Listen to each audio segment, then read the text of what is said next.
All right, y'all. Greetings. This is Body-Culinary, and this is going to be number 2 in the installment of the reading of Princess Nefetari. So I absolutely love this book. It's a recipient of the Octavia Butler Award, and it's written by author Gregory Walker.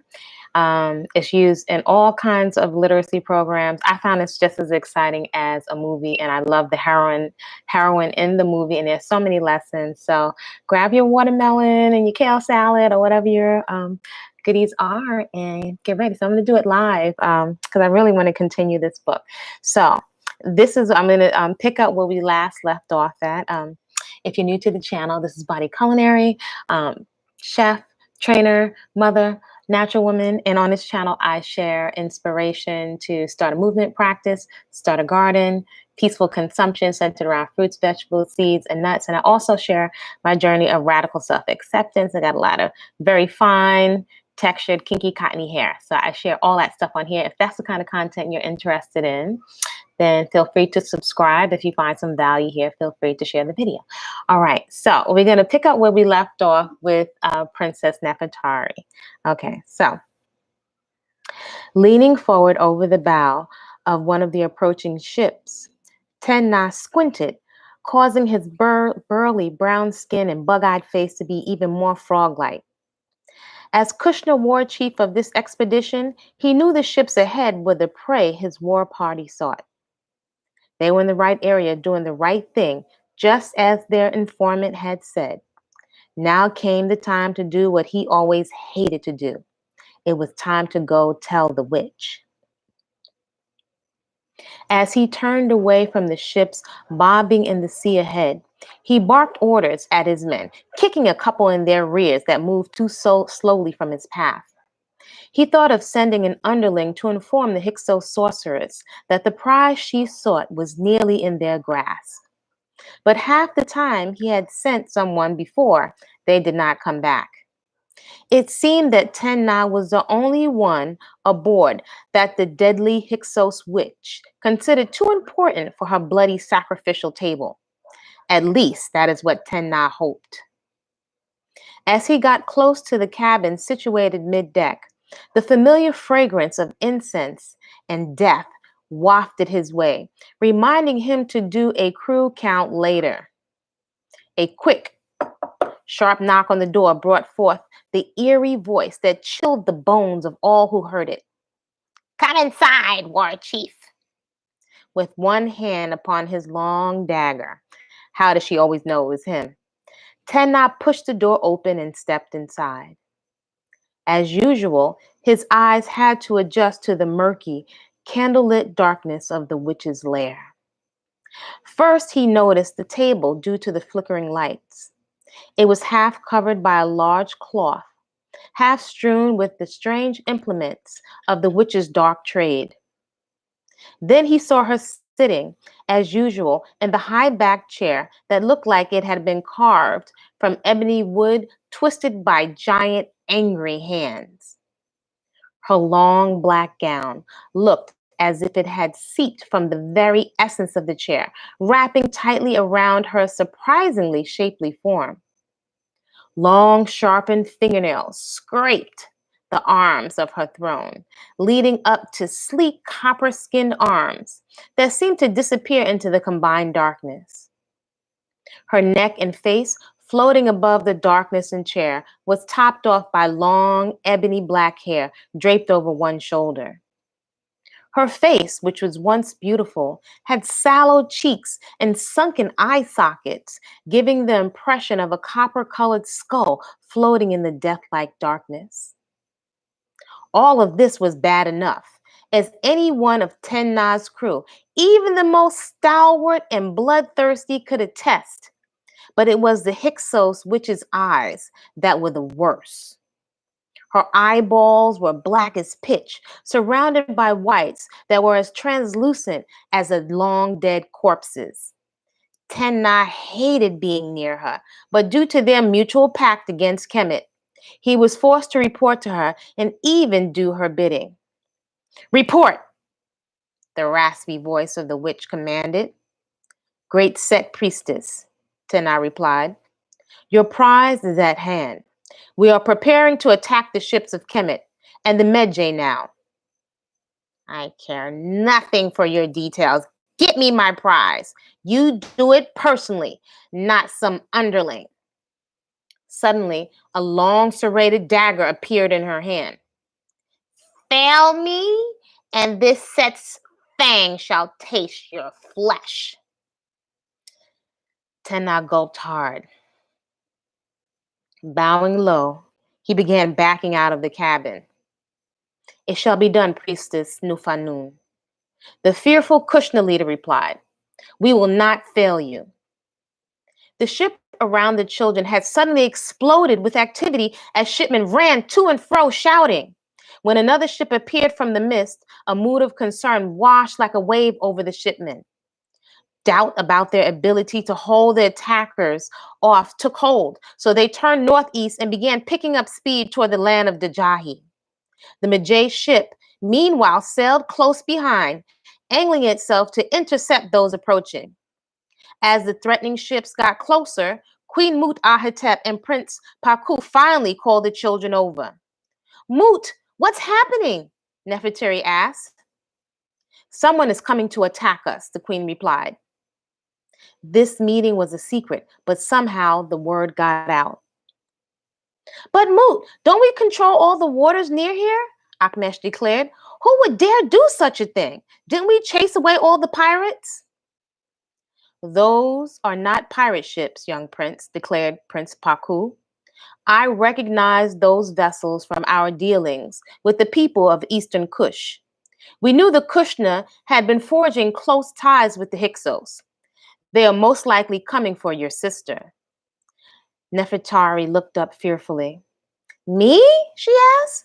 Whatever could they want with me? Nefetari, the Hyksos have been petitioning for a Theban princess for marriage with one of their princelings for generations, said the Queen Mut.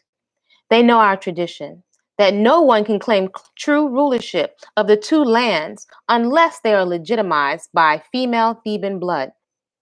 Our refusal is one of the main reasons war with them has been unceasing. We must make sure they do not get you, child, no matter what. Everyone looked at Nefetari gravely, as fear crept into her 12-year-old heart, such as she had never known. Then the gravity of the situation dawning upon her, she rushed crying into her Mut's arms. How many, Nefetari thought, would likely die to keep her safe? I'm sorry, Mut, I'm sorry, Nefetari wept. There's nothing to be sorry for, my child, said Queen Mut-Ahetep soothingly. It is those vile Asiatics. They're at fault here. Akmesh stepped forward, placing his hand on Nefetari's shoulder. I won't let them get you, sister, he exclaimed. Neither will I, little princess, added Prince Paku, glancing over towards his younger brother. This attack is an affront to the Medjay honor as well. Prince Kashef stood for a moment still, looking from the rapidly approaching ships on the sea to the scared little princess weeping before him. Taking up his shoulder bag, he reached in and pulled out a belt filled with the legendary Medjay throwing darts. The prince draped the belt over his right shoulder, tightened it across his little chest, then folded his arms in a warrior stance.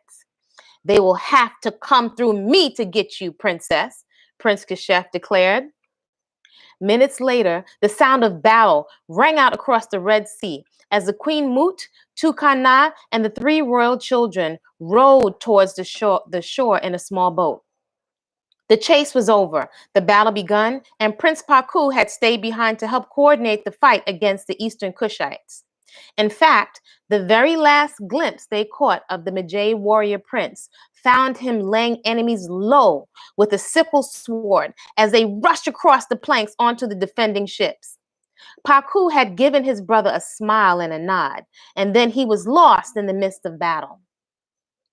Prince Kashef had returned the smile and the nod stoically, though he knew it was likely the last time he would see his brother alive.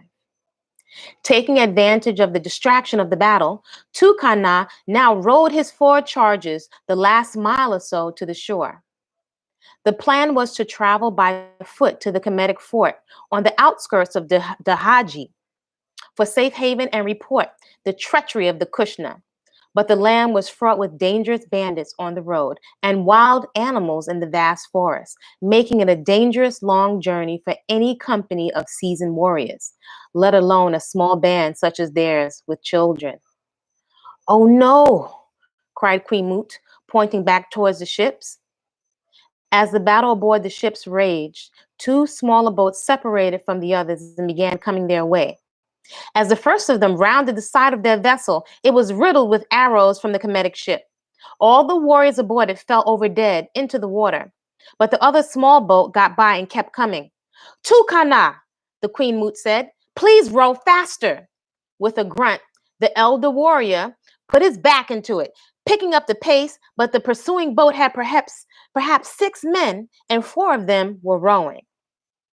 Though they were more than halfway to the shore, it was clear they would be overtaken before they got there.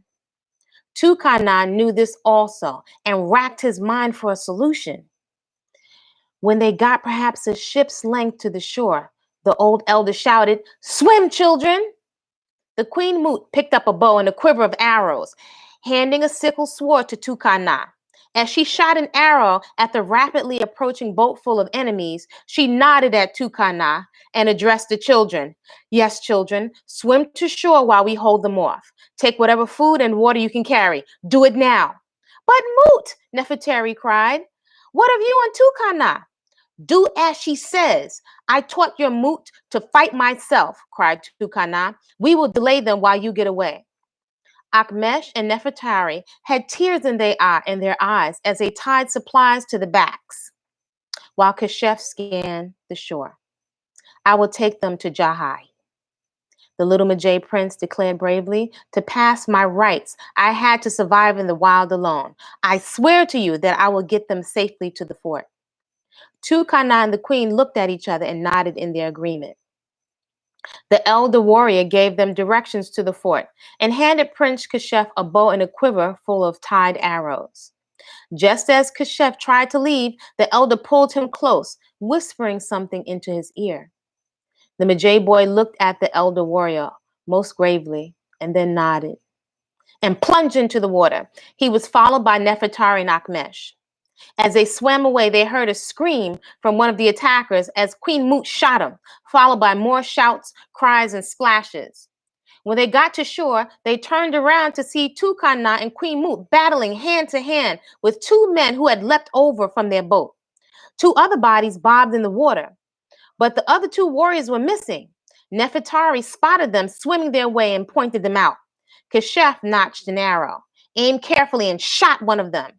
As the man howled and his companion turned to see him, the children took a final glance at the Queen Moot and Tukana fighting.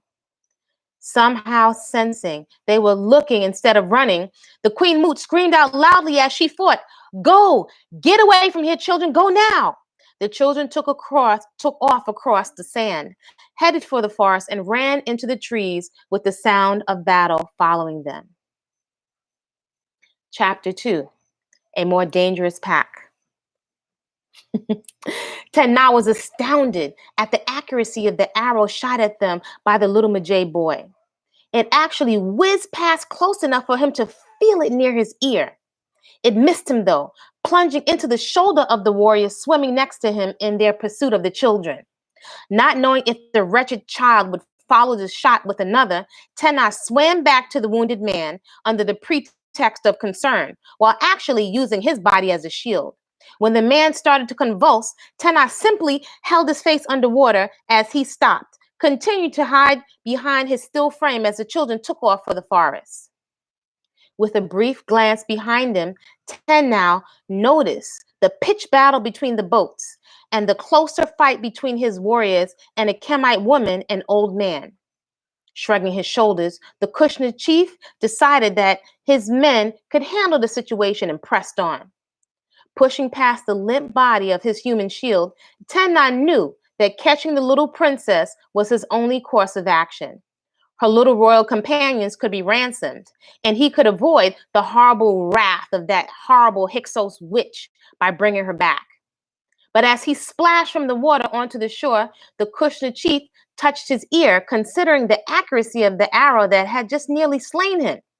He pondered that he just might have to kill the Majay boy despite the promise of ransom. Meanwhile, the children made for the forest and kept running for a long time. Several times Nefetari stopped to sob against a tree, but Akmesh would quickly console her and they would run on. After the seventh tearful delay, though, Kashef had had enough. Grinding his fleet little feet to a halt just past the tree they leaned against, he turned on the twins with a serious look of disdain.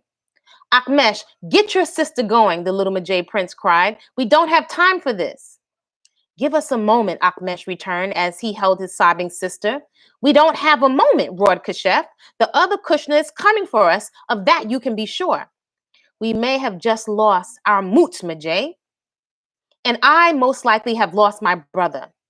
You're heartless, Nefetari cried, looking up from her brother's tear-soaked shoulder. My heart is still, replied Kashef.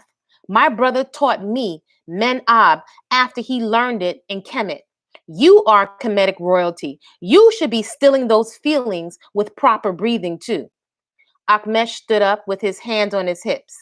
I am doing it, Majay, but Nefetari has not gone through her rites, so she is not very good at it yet.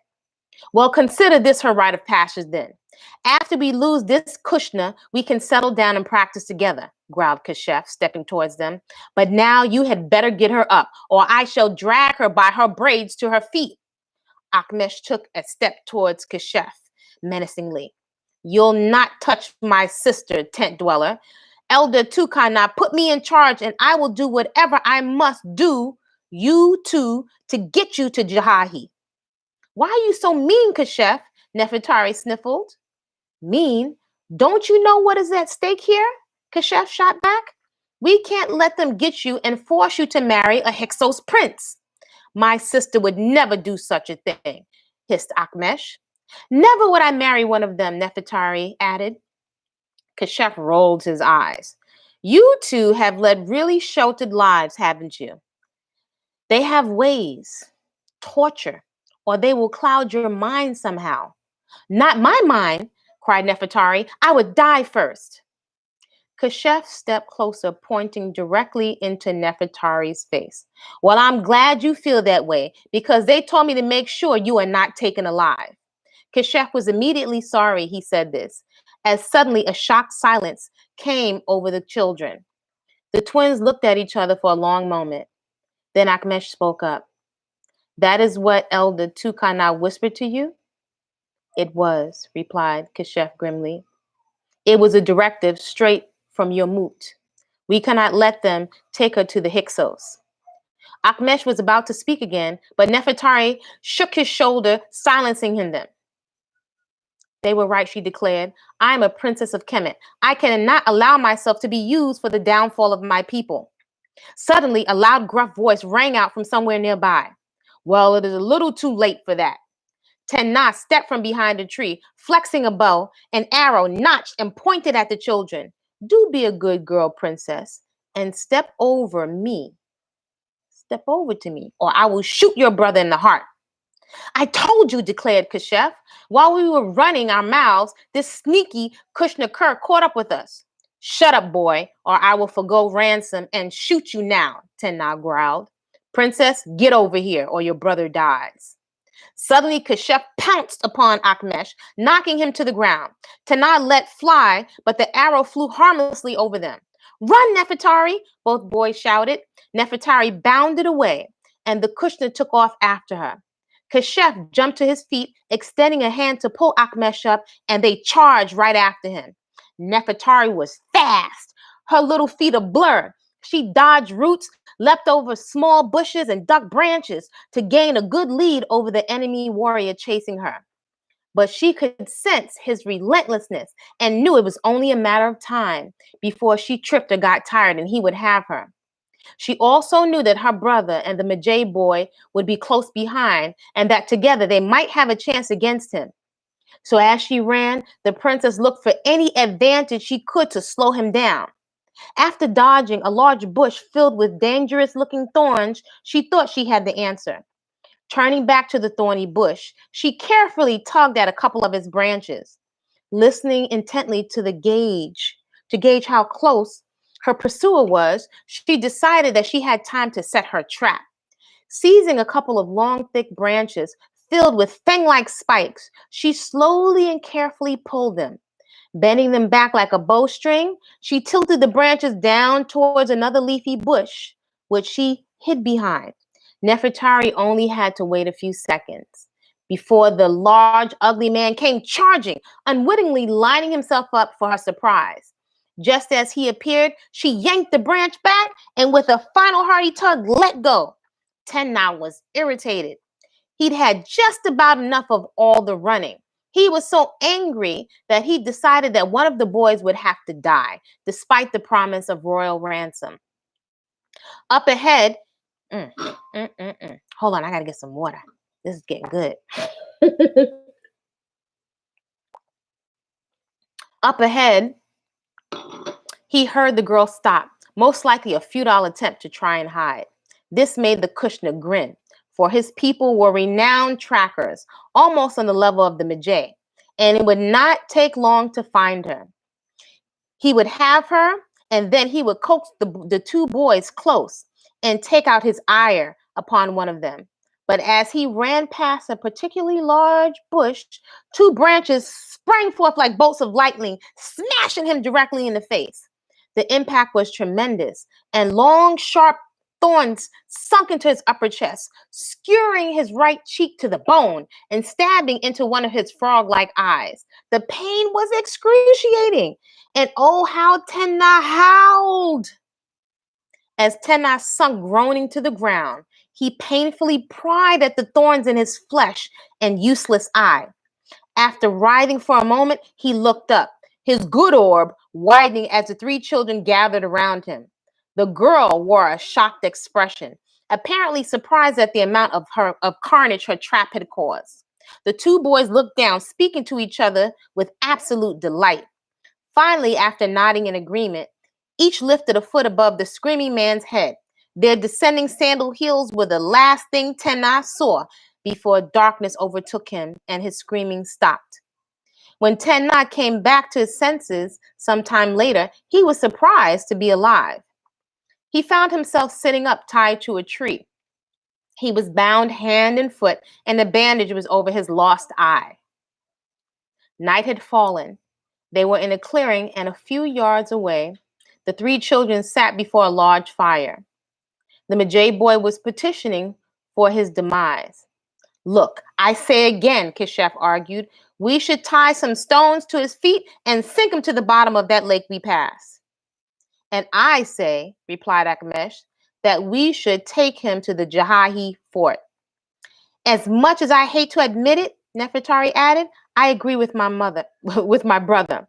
The man may have useful information about plots against both our people. Keshef snatched one of the Majay darts from the band across his chest and began tossing it from one hand to the other. Well, just let me get the information from him, and then we can toss him into the river. That way, we don't have to share our food with him on the way. Did either of you think about that? But did you? It is not the Asarian way to just kill people, Keshef, said Nefetari. Well, it's the Kushner way, pressed Keshef. And we are not in Kemet. We are in a forest filled with wild, dangerous animals, and one of them is this Kushner who just tried to kill us. Keshef twirled the throwing dart, high deftly, catching it between his finger and his thumb. Let me just poke him in the throat and have done with it. Suddenly there came a sound of a throat being cleared, and the children looked over to their tied prisoner. I have an idea, Tenna interjected. I've already lost an eye, and I'm pretty badly injured. Why not just let me go, and we can all go our separate ways in peace? You Asarians believe in peace, right? The children all looked at each other, frowning and grimacing. Then Nefetari got up and took the throwing dart from Keshef's hand. She walked over to Tenna, whose good eye widened as he gulped fearfully. The princess then sliced sliced off strips of his clothing, stuffing a wad of it between his teeth. Tying a strip around the lower part of the warrior's face, she yanked it tight and walked back to the others. After work, after working out watch details, they took turns sleeping around the fire for the rest of the night in peace. Aten rose. Aten the sun rose. The camp stirred, and the Kushner warrior woke up, his tightly tied limbs stiff and aching. Much to his relief, Tennah found the Majay boy had foregone slicing his throat, which was precisely what he'd have done had Destiny's spear been pointed in the other direction. For this he was grateful, but much to his chagrin, he found himself the party's dedicated pack animal. As they set off on the day's journey, his hands were bound behind him, and all food and gear was strapped to his burly back. Completing his humiliation, the princess whom he had been sent to capture yanked him along by a rope tied around his neck. Off they went through the dense forest as branches smacked the Kushner repeatedly about his helpless, injured face. "Please untie my hands," Tennah cried at one point. "What if I get unbalanced or trip on a root?" "Then use your ugly face to break your fall, Kushner," Akmesh declared, causing laughter all around. After a morning-long debate, the Majay boy finally ceased his petitions to do Tennah in, but only after it was agreed upon that, in the event of an animal attack, the Kushner would be left as bait while the rest of them ran for it. The issue of wild beasts was a frequent subject of conversation as their trek went on, and with good reason. By the third day, Kashef noticed that they were being stalked. "Something is following us," the Majay boy declared, as they were making their way through an especially thick part of the forest. "How do you know?" asked Nefetari, looking around warily. "Yes, how can you tell?" added Akmesh. "The silence," declared Tennah. Kashef looked at the Kushner with a grimace, nodding at their prisoner with a newfound respect.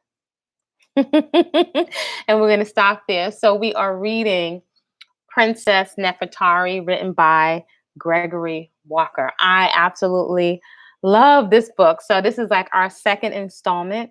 You're welcome to pick up the book. It's a whole series called The Shades of Memnon, and this is the first in the Princess Nefetari saga. So you can find it on Amazon, and you can tell them that I sent you across a peaceful eating sent you. So if you're just coming in at the end, you're welcome to press replay.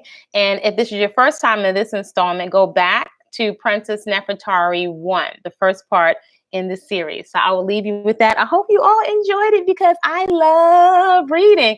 And there's so much martial arts, there's so much culture, there's so much excitement inside of this book. So I really want to I always strive to make a positive use of the internet, and I like to have fun, and I absolutely love reading. So I hope that you do too. So again, this is Princess Nefetari, second installment, and I will see you for part 3. All right, y'all have a wonderful evening, and like, comment, subscribe. Let me know how you like the book so far.